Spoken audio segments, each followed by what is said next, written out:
नमस्कार दोस्तों, मध्यकालीन भारतीय इतिहास के अंतर्गत यह अलाउद्दीन खिलजी का दूसरा वीडियो है। अपने पिछले वीडियो में हमने अलाउद्दीन खिलजी के द्वारा किए गए स्थापत्य कार्यों तक की बात की थी। हमने उसके उपाधियां, विद्रोह, अध्यादेश, बाजार नियंत्रण प्रणाली, सैन्य राजस्व और लगान व्यवस्था को पढ़ लिया था। अपने अगले वीडियो में, जिसमें हम साम्राज्य विस्तार और मंगोल आक्रमणों, दरबारी कवि और उसके उत्तराधिकारियों की चर्चा करेंगे, और यह अलाउद्दीन खिलजी का दूसरा और अंतिम वीडियो होगा। इसके बाद हम एक नई डायनेस्टी को स्टार्ट करेंगे। तो चलिए साम्राज्य विस्तार की बात कर लेते हैं। यह एक साम्राज्यवादी शासक था। साम्राज्यवादी शासक से मतलब यह है कि इसके दिमाग में था कि मैं अपने साम्राज्य का विस्तार करूं, साम्राज्य को बढ़ावा देना चाहता था, अपने साम्राज्य का विस्तार करना चाहता था। ऐसी इसकी मेंटालिटी थी। इसने उत्तर भारत को अपने साम्राज्य में सम्मिलित किया, जबकि दक्षिण भारत को लूट कर ही संतुष्ट रहा। इस मानचित्र में आप देख सकते हैं, डार्क ग्रीन कलर से दिखाया गया इसका जो साम्राज्य है, इसके प्रत्यक्ष नियंत्रण में था और यह मेनली उत्तर भारत में था। जबकि ये लाइट ग्रीन कलर से आपको दिखाया जाने वाला जो साम्राज्य है, यहाँ तक इसने अभियान किया था, अटैक किया था और उनको जीता भी था। लेकिन इन राज्यों को इसने अपने प्रत्यक्ष नियंत्रण में नहीं लिया। जिस तरह की नीति समुद्रगुप्त ने अपनाई थी, उसी तरह की नीति इसने भी अपनाई थी। इस तरह से इसने दक्षिण भारत को कभी भी अपने प्रत्यक्ष नियंत्रण में नहीं लिया। तो चलिए इनके द्वारा किए गए उत्तर भारतीय अभियानों की बात करते हैं और उसके बाद इसके दक्षिण भारतीय अभियानों की बात करेंगे। उत्तर भारतीय अभियानों में सबसे महत्वपूर्ण अभियान है गुजरात का। 1298 में इसको किया जाता है। होता यह है, गुजरात में राजपूत शासक रायकर्ण द्वितीय शासन कर रहा था और ये राजपूतों की बघेल शाखा से संबंधित थे। ये प्रश्न आपसे पूछे जाएंगे। रायकर्ण यहाँ पर शासन कर रहा था और इसकी राजधानी अनहिलवाड़ थी। अलाउद्दीन खिलजी ने जब यहाँ पर अपने सेनापतियों उलूग खां और नुसरत खां को भेज दिया, तो रायकर्ण से मुकाबला इनका हुआ और इन्होंने रायकर्ण को पराजित कर दिया। रायकर्ण अपनी बेटी देवल देवी के साथ भाग गया और भागकर कहाँ चला गया? देवगिरी के शासक रामचंद्र देव के यहाँ शरण लेता है। याद रखिएगा, यह भाग गया उत्तर भारत से।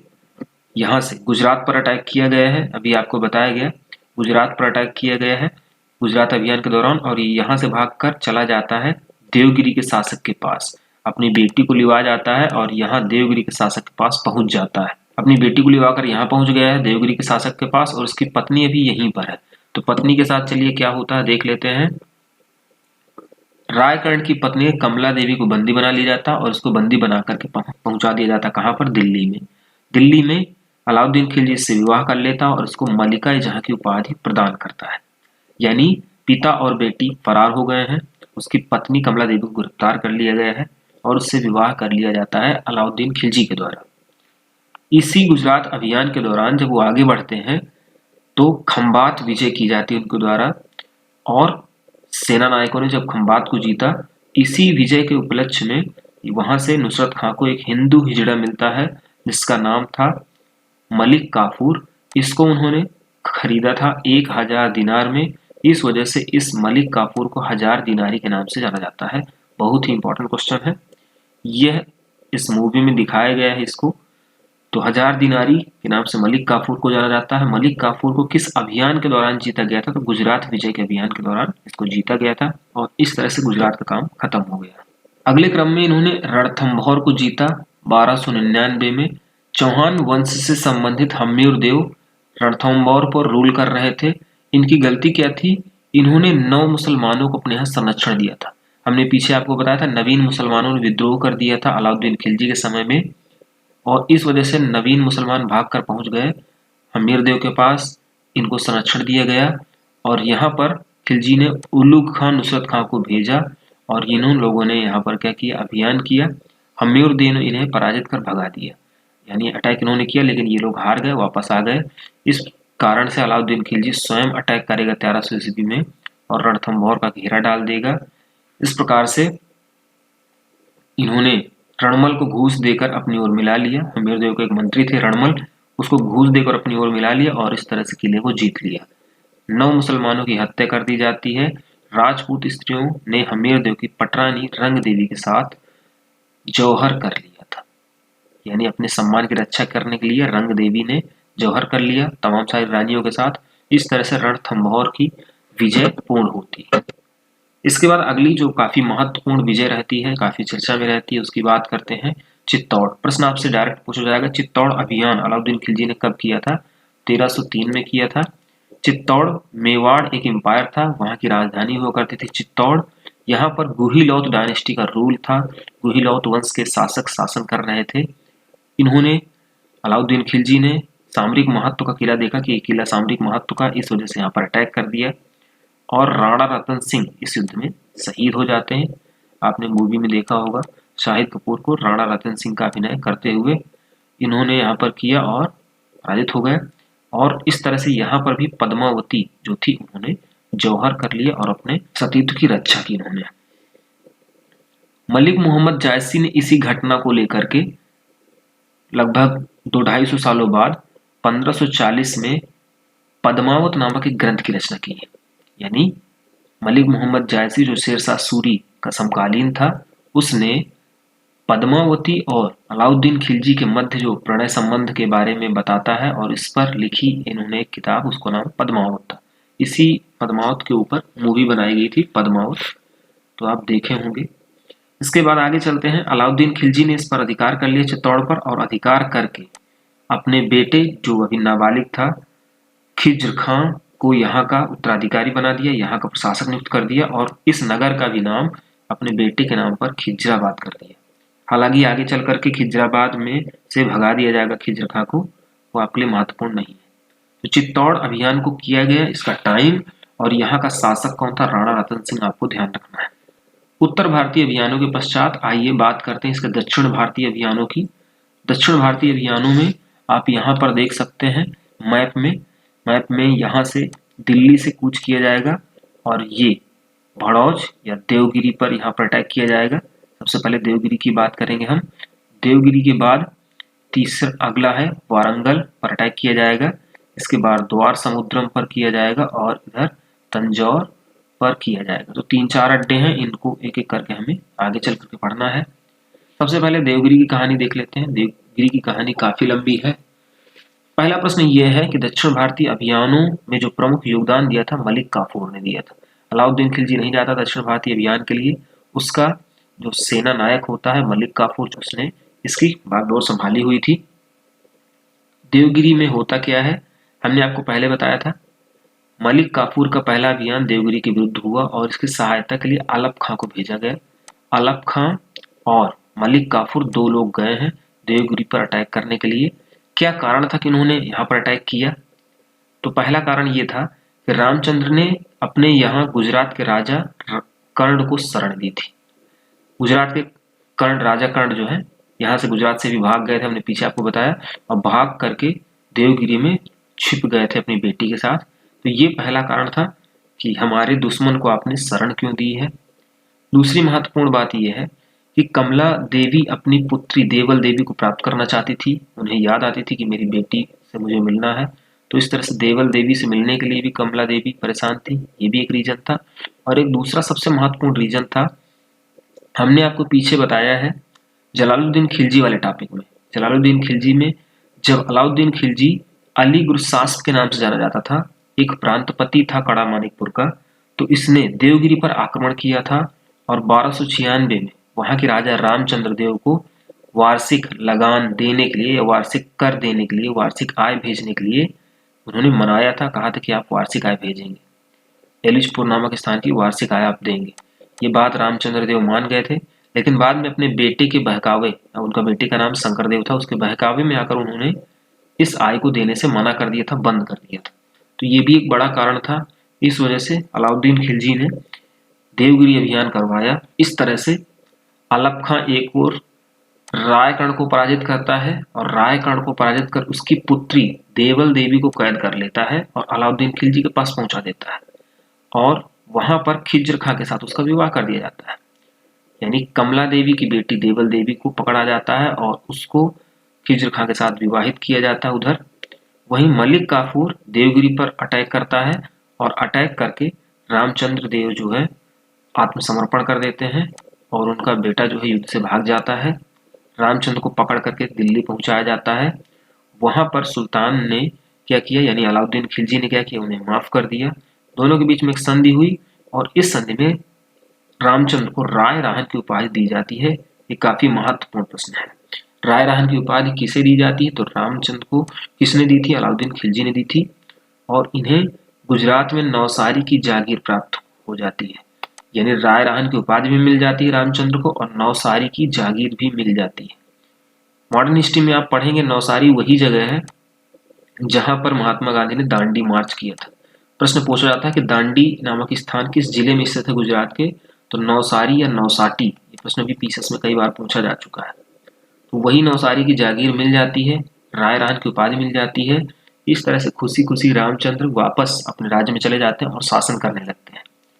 लेकिन आगे चल करके फिर देवगिरी का अभियान करना पड़ेगा। ऐसी नौबत क्यों आ जाती है, क्योंकि जब मलिक काफूर दक्षिण भारत से अभियान में करके लौट रहा था तो उसी समय रामचंद्र देव की फिर से मृत्यु हो जाती है। यानी रामचंद्र देव की जब मृत्यु हो जाएगी तो उसका बेटा ऑलरेडी अलाउद्दीन खिलजी के खिलाफ था, उसने शासक बनने के पश्चात फिर से वही हरकत करनी चालू की। उसने अलाउद्दीन खिलजी की अधीनता को अस्वीकार कर दिया। कर देना, वार्षिक जो आय निश्चित की गई थी वो देना उन्होंने क्या कर दिया, बंद कर दिया। इस तरह से देवगिरी पर अटैक किया जाता है दोबारा मलिक काफूर के द्वारा और युद्ध को जीत लिया जाता है काफूर के द्वारा और अधिकांश देवगिरी के भागों को दिल्ली सल्तनत में मिला लिया जाता है। याद रखिएगा, अधिकांश भागों को मिलाया गया है, अभी पूरी तरह से देवगिरी को अपने अधिकार में नहीं लिया गया है। इस तरह से देवगिरी का अभियान सफल रहा। देवगिरी के बाद अगला जो अभियान है तेलंगाना। यहाँ पर जितने भी 3 अभियान हम देख रहे हैं, पढ़ रहे हैं, इनमें सबसे प्रश्न महत्वपूर्ण जो बनते हैं वो कैसे बनते हैं उस पर चर्चा कर लेते हैं। इन सारे अभियानों में प्रश्न जो बनते हैं वो उनके क्रम को लेकर के बनते हैं। जैसे आपने अभी देवगिरी पढ़ा, देवगिरी, तेलंगाना, होयसल, पांडे, 4 अभियान आपको दे दिए जाएंगे, उनको पूछा जाएगा क्रम से सेट करिए। साथ ही इनके टाइम को दिया जाएगा आगे और टाइम वार इनको सेट करिए, इनको समय के साथ मैचिंग करिए। अगले प्रश्न इनकी राजधानी को लेकर बनते हैं। एक तरफ राज्य के नाम दिए जाएंगे, दूसरी तरफ इनकी राजधानी आपको दी जाएगी, इनको मैच करना होता है। और अगला क्वेश्चन इनके शासकों से बनता है कि यहाँ का शासक कौन था। ठीक है, तो शासकों से मैच करने के लिए पूछा जाता है। एक तरफ राज्य दे दिया जाएगा, दूसरी तरफ राजा होंगे, उनको मैच करना होता है। अंदर की कहानी ज्यादा महत्वपूर्ण नहीं होती है, इनको आपको ध्यान रखना है, लेकिन फिर भी हम कहानी को जान लेते हैं। तेलंगाना पर जब उन्होंने अटैक किया, आप तेलंगाना से गेस कर लेंगे, तेलंगाना आंध्र प्रदेश के पास यहाँ पर है। तेलंगाना की राजधानी वारंगल हुआ करती थी और तेलंगाना में काकतीय डायनेस्टी का रूल था। यहाँ पर काकतीय वंश के लोग शासन कर रहे थे। काकतीय वंश का एक प्रमुख शासक था प्रतापरुद्र देव। इसने क्या किया, ये भी युद्ध में हार गया और मलिक काफूर को उसने क्या एक महत्वपूर्ण चीज थी, कोहिनूर हीरा। ठीक है, तो काफी महत्वपूर्ण प्रश्न है, कोहिनूर हीरा कहाँ से मिलता है, तो गोलकुंडा की खान से मिलता है। तेलंगाना अभियान के दौरान मलिक काफूर इसको अलाउद्दीन खिलजी को प्रदान कर देता है। होयसल अभियान की बात करेंगे तो द्वार समुद्रम यहाँ पर आएगा, आगे बढ़ेगा। यहाँ पर होयसलों का शासन था। इस जगह की जो राजधानी थी वो द्वार समुद्रम थी और द्वार समुद्रम का वर्तमान नाम जो है वो हेलेबिड है। ये प्रश्न भी बहुत ज्यादा इंपॉर्टेंट है, इसको हम एंशिएंट हिस्ट्री में पढ़ेंगे। हेलेबिड किन कामों के लिए प्रसिद्ध है उनको हम पढ़ेंगे एंशिएंट हिस्ट्री में। तो द्वार समुद्रम का वर्तमान नाम हेलेबिड है और हेलेबिड पर अधिकार किया जाता है। यहाँ का शासक वीर बल्लाल तृतीय होता है। ये दूसरे को हराने में बिजी था, मदुरा पर अटैक करने को लेकर बिजी था और इसके ऊपर ही अटैक कर दिया जाता है। बदले में इसने वार्षिक कर देना स्वीकार कर लिया। मलिक काफूर का कारवां आगे बढ़ता है पांड्यराज की ओर। तो पांड्यराज यहाँ पर है, यहाँ पर राजधानी मदुरा हुआ करती थी। जनरली हो सकता है इसके समय में वीरभूमि राजधानी हो गई हो, ऐसा बुक्स में मिलता है। कुलशेखर यहाँ का राजा था। कुलशेखर को मारकर उसका बेटा वीर पांड्य और सुंदर पांड्य जो है झगड़े और सुंदर पांड्य ने क्या किया, राजा बन गया सुंदर पांड्य। वीर पांड्य को टहला दिया बेचारे को और सुंदर पांड्य ने एक चाल चली, उसने बुलाया मलिक काफूर को और वीर पांड्य के पीछे लगा दिया कि इसको पकड़ो, लेकिन इस कार्य में वो सफल नहीं हो पाया और इस तरह से इसका ये अभियान सक्सेस नहीं हो पाता है। यानी मलिक काफूर का पांड्य को जीतने का जो अभियान है वो सक्सेस नहीं हो पाता है। हालांकि वो पांड्य राज्य को तो नहीं जीत पाए, लेकिन फिर भी यहाँ से तमाम सारे मंदिरों को उन्होंने लूटा था और लूट करके अकूत संपत्ति प्राप्त की थी। इनमें से प्रमुख मंदिर आपका रामेश्वरम का था।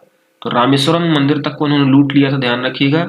इस तरह से पांड्य राज्य से 2 प्रकार के प्रश्न बनते हैं कि ऐसा कौन सा दक्षिण भारतीय राज्य था जिन्होंने अलाउद्दीन खिलजी की दीनता को नहीं स्वीकार किया था, तो आपको पांड्य बताना है। साथ ही सर्वाधिक मात्रा में धन की लूट उन्होंने किस डायनेस्टी से की थी, किस राज्य से की थी, तो आपको पांड्य राज्य बताना है।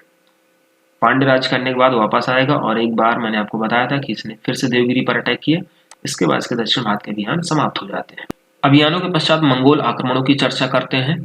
अलाउद्दीन खिलजी के समय मंगोलों के सबसे अधिक और सबसे भयंकर आक्रमण हुआ। आपसे प्रश्न पूछा जाएगा किस दिल्ली सल्तनत के शासक के समय में मंगोलों ने सर्वाधिक आक्रमण किए, तो आप अलाउद्दीन खिलजी का नाम बताएंगे और सबसे भयंकर आक्रमण किए। फिर भी क्योंकि सेना काफी मजबूत थी, इन्होंने पहले ही वर्क कर लिया था, इस तरह से ये कुछ भी नहीं बिगाड़ पाते हैं। एक घटना यहाँ पर मैंने आपको पीछे बताई थी कि 1303 में मंगोल नेता तारगी ने अटैक कर दिया था। तारगी काफी फेमस लीडर है मंगोलों का। अलाउद्दीन खिलजी जो बलबन के लाल महल में थे उस समय, और घेर लिए गए थे उनको बुरी तरह से, और एकदम मरते मरते बचते हैं, हारते हारते बचते हैं। इस तरह से इन्होंने बाद में दिल्ली में ही एक नया नगर बसाया था, सीरी नगर, और उसमें सीरी के किले का निर्माण करवाया था अपनी सुरक्षा के लिए। उसकी दीवार है, ज्यादा उसका फिगर हमको मिल नहीं पाता है, तो कुछ ऐसा इसके साक्ष्य मिलते हैं।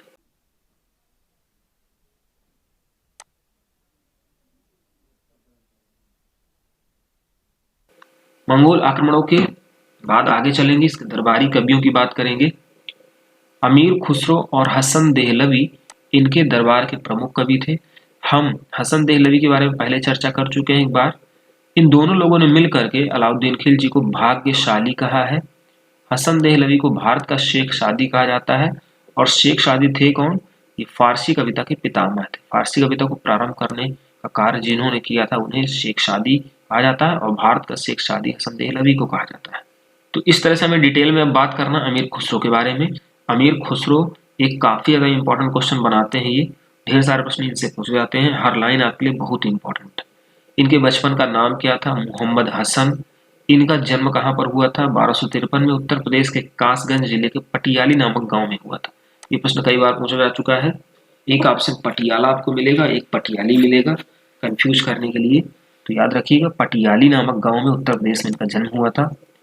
सूफी संत निजामुद्दीन औलिया इनके गुरु थे, यानी ये शिष्य थे निजामुद्दीन औलिया के, और बहुत ही ज्यादा एक दूसरे से प्रेम करते थे।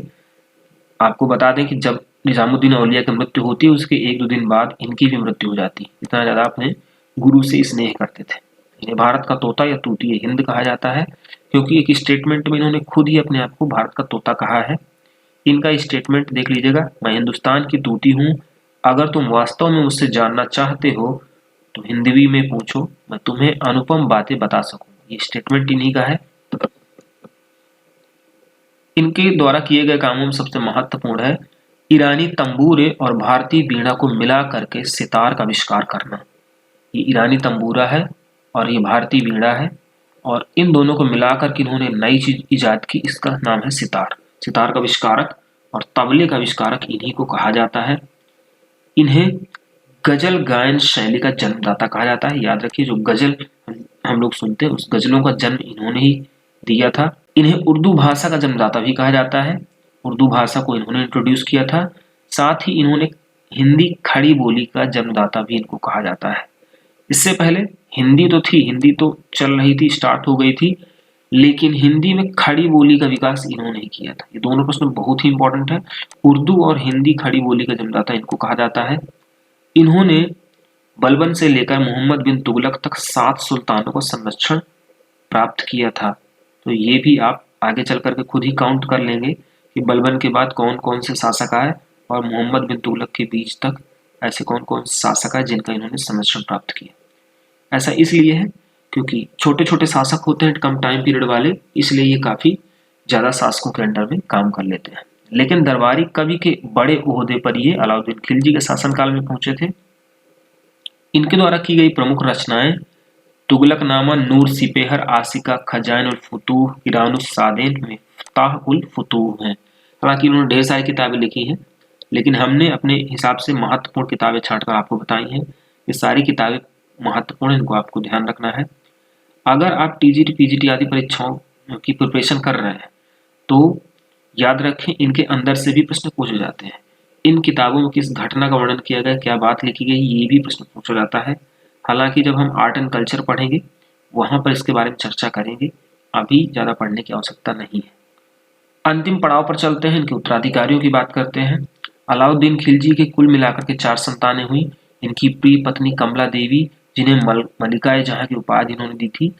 4 संतानों में से ऊपर की पहली संतान खिज्र खां थी, जिसका विवाह देवल देवी के साथ हुआ था। सादी खां मुबारक शाह खिलजी को छोड़ करके अंतिम बेटे को सुल्तान बनाया गया। खास बात यह थी कि सबसे छोटे और अंतिम बेटे को इन्होंने सुल्तान अपना बना दिया था, और इस बात से काफी जो बाकी जो 3 दोस्त भाई थे वो नाराज रहे होंगे। हो सकता है खिज्र खां पहले ही मर चुका था। तो अलाउद्दीन खिलजी के सबसे छोटे बेटे उमर को मलिक काफूर के संरक्षण में शासक बना दिया गया। मलिक काफूर आपको याद है, काफी महत्वपूर्ण भूमिका निभाई थी इसने दक्षिण भारतीय अभियानों को विजित करने के लिए। मलिक काफूर उमर को संरक्षण देंगे और सुल्तान बन जाएंगे उमर। लेकिन ये बात बर्दाश्त नहीं हुई इनके बड़े भाई मुबारक शाह खिलजी को। इन्होंने दोनों को समाप्त कर दिया, उमर को भी समाप्त कर दिया, मलिक काफूर को भी समाप्त कर दिया, और अगले सुल्तान बन जाते हैं। इसके बाद नासिरुद्दीन खुसरो शाह आएंगे, तो दोनों के बारे में चलिए चर्चा कर लेते हैं। कुतुबुद्दीन मुबारक शाह खिलजी छोटे शासक हैं, लेकिन प्रश्न बहुत ज्यादा यहाँ से बनते हैं, काफी महत्वपूर्ण सारे प्रश्न हैं। यह पहला सुल्तान था जो स्वयं को खलीफा घोषित कर देता है। आपने अलाउद्दीन खिलजी के बारे में पढ़ा था, उसने अपने आप को नासिर अमीरुल मोमिनीन और नायब मुमालिकात का दर्जा दिया था। यानी वो नायब कहता था अपने आप को, नायब कहता था खलीफा का, खलीफा का मैं सहायक हूँ, यानी अपने आप को खलीफा से छोटा मानता था। लेकिन ये एक मजेदार आदमी था, इसने स्वयं को ही खलीफा कह दिया कि मैं ही खलीफा हूँ सबसे बड़ा। ठीक है, ये प्रश्न बहुत ही महत्वपूर्ण पूछा जाता है। इसके काल की एक महत्वपूर्ण घटना कि देवगिरी का इसने विलय कर लिया था। अलाउद्दीन खिलजी के समय में देवगिरी को के अधिकांश भागों को अंडर में लिया गया था, पूरी तरह से नहीं मिलाया गया था, लेकिन इसने पूरी तरह से देवगिरी का विलय कर लिया था। और ये उस समय के लिए एक अपवाद की बात होती है। अपवाद किस लिए? क्योंकि मुबारक ने दक्षिण के देवगिरी का विलय किया, जो एक अपवाद है। क्यों ऐसा है? अलाउद्दीन खिलजी ने ग्रहण मोक्षानुग्रह की नीति का अनुसरण किया था, हमने आपको पीछे बताया था। इसने दक्षिण भारतीय राज्यों को जीता जरूर था, लेकिन कभी भी अपने राज्य में मिलाया नहीं था। लेकिन इसने उस नियम को तोड़ करके देवगिरी का अपने अंडर में ले लिया। हालांकि बहुत ज्यादा सक्सेस आगे नहीं हो पाया, लेकिन दक्षिण भारत के राज्यों को विलय करने वाला प्रथम जो सुल्तान था सल्तनत का, वो फिरोज शाह तुगलक था। ये भी प्रश्न बहुत इंपॉर्टेंट है। वो पहला शासक था जिसने दक्षिण भारतीय राज्यों को अपने राज्य में मिला लिया, लेकिन यही साम्राज्य विस्तार उसके पतन का कारण भी बन जाता है। और तुगलक जो डायनेस्टी उसके बाद जो दिल्ली सल्तनत है काफी कमजोर हो जाती है और आगे चल करके नष्ट हो जाती है। बर्नी कहता है इसके बारे में, मुबारक शाह खिलजी के बारे में, कि यह दरबार में नग्न स्त्री और पुरुषों के मध्य घिरा रहता था। यानी अपने अगल बगल में नग्न करके लोगों को बैठा ले रहता था और अपना जो है शासन देखता था। कभी कभी ये दरबार में स्त्रियों के कपड़े पहनकर भी पहुंच जाता था। ठीक है, थोड़ा सा सनकी टाइप का आदमी था कुतुबुद्दीन मुबारक शाह खिलजी। लेकिन सनकी हो चाहे जैसा भी हो, आपसे यहाँ से प्रश्न ढेर सारे पूछे जाते हैं, सारे क्वेश्चन पूछे जाते हैं, इनको आपको तैयार रखना है। इसके बाद नासिरुद्दीन खुसरो शाह आता है। यह हिंदू था और हिंदू माँ के गर्भ से पैदा हुआ था। आगे चल के आपको बताएंगे कि सल्तनत काल के कौन कौन से शासक हिंदू माँ के गर्भ से पैदा हुए थे। ये प्रश्न भी पूछे जाते हैं। लेकिन बाद में पैदा होने के पश्चात जब बड़ा हुआ होगा तो उसने मुस्लिम धर्म को स्वीकार कर लिया। मुस्लिमों में भी अभी तक जितने भी शासक थे वो सुन्नी वर्ग को सपोर्ट करते थे, अपनी ओर उनको रखते थे। लेकिन इसने उल्टा काम कर दिया, इसने शिया वर्ग को संरक्षण दिया। जब शिया की तरफ ज्यादा इन्होंने ध्यान दिया तो सुन्नी इनसे नाराज हो गए, और इस वजह से सुन्नियों को अपने पक्ष में करने के लिए इन्होंने तमाम सारे लोगों को खजाना बांट डाला। इस खजाने में निजामुद्दीन औलिया भी होंगे। निजामुद्दीन औलिया ने भी खूब सारा धन प्राप्त किया। यही निजामुद्दीन औलिया आगे चल करके अभी कुछ घटनाएं करेंगे, उनको हम देखेंगे। इस तरह से खजाना इन्होंने बांट दिया पक्ष में करने के प्रयास में, लेकिन फिर भी जो सुन्नी थे इनसे नाराज रहे, कुछ ना कुछ सुन्नी तो नाराज ही रहे। इन सुन्नियों में एक थे गाजी मलिक तुगलक। इन्होंने तिरहुत या तिलपत नामक स्थान पर नासिरुद्दीन खुसरो शाह की हत्या कर दी और इस डायनेस्टी का खात्मा कर दिया। और आगे चल करके यही गाजी मलिक तुगलक एक नई डायनेस्टी को स्टार्ट करने वाले हैं और उस डायनेस्टी का नाम क्या है? तुगलक डायनेस्टी यानी तुगलक वंश। गाजी मलिक तुगलक गियासुद्दीन तुगलक के नाम से अगला सुल्तान बनेगा। तो इसको हम अगले वीडियो में पढ़ने वाले हैं। इसके बाद अगले वीडियो में मोहम्मद बिन तुगलक और फिरोज शाह तुगलक, यानी 3 वीडियो में हम तुगलक डायनेस्टी को भी खत्म कर देंगे। इस तरह से हमने आज यहाँ पर खिलजी डायनेस्टी को कंप्लीट कर दिया है। हमें पूरी आशा है और पूरा विश्वास है कि हमारे वीडियो आपकी परीक्षाओं में काफ़ी लाभदायक होंगे। हमारे वीडियो को अपने दोस्तों को ज़्यादा से ज़्यादा शेयर करते रहिए। वीडियो को पूरा देखने का प्रयास करिए। जो भी कमियां हो उसको कमेंट के माध्यम से बताने का प्रयास करिए। तो गियासुद्दीन तुगलक में चर्चा करने के लिए मिलते हैं अगले वीडियो में। तब तक के लिए नमस्कार।